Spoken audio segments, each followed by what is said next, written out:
Good morning. The line is called David's Vintage, and this is Joseph David, correct? Yes. What inspired the name for your line here? So David's my middle name, and it's my grandfather's first name. So he's really the original OG David. He's the original vintage. So out of David Vintage, he's vintage. So Vintage is your last name? It's not, Okay. but it's really about paying respect and homage to my grandfather, and that it's about two Davids. I love it. About two Davids. I love that. And I also really love the style and the design of your clothes, and the message is really cool too. So let's talk about that. We've got, well, this is similar to what you're wearing. Over here we have Detroit Never Left. I love that because we see a lot of items that will talk about Detroit's comeback, but this is Detroit Never Left. Right. Right, that's important. I mean, so David Vintage owns the trademarks of Detroit Never Left and Detroit is Back. And it's just important. I mean, obviously we know the city's back, and that's really exciting, and that's really important. But it's also about respecting the foundation, the heritage, the history. I mean, we're Motown, we're Motor City. You know, we did some bootlegging as well across from Canada, right? So that's what Detroit Never Left really symbolizes. You know, and I wanted to be able to capture that with both Detroit Never Left and Detroit is Back.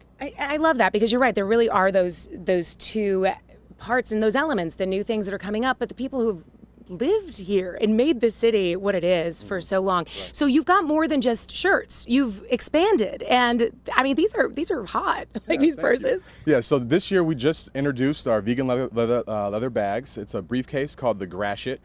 Fits about a 15-inch laptop, and then the state. Which one's the briefcase? Show me that one. So this is the Grashit right here. Okay. Can you open that up and show it to me? Absolutely. So it has a red interior on the inside. We have a laptop sleeve, and then several pockets. And then on the state crossbody bag, which is right here, it has the same sort of matching red interior on the inside as well. So that's pretty. Can you? I don't know. Can you see the red? Can you show? Absolutely. Yeah, that's really take pretty. It off the packaging. You can see it right here with that red interior, and all follows suit. The goal with this was to sort of create a more entry-level bag for the average consumer. I know we do have some bag makers here that, you know, I know people are familiar with, but I wanted to be able to have something that was a little bit more affordable, but very luxury as well.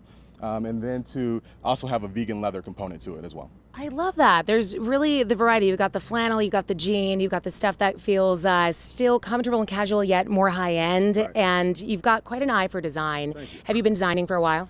So I've been designing for about 9 years, and you know, really with David Vintage, it's haute couture streetwear.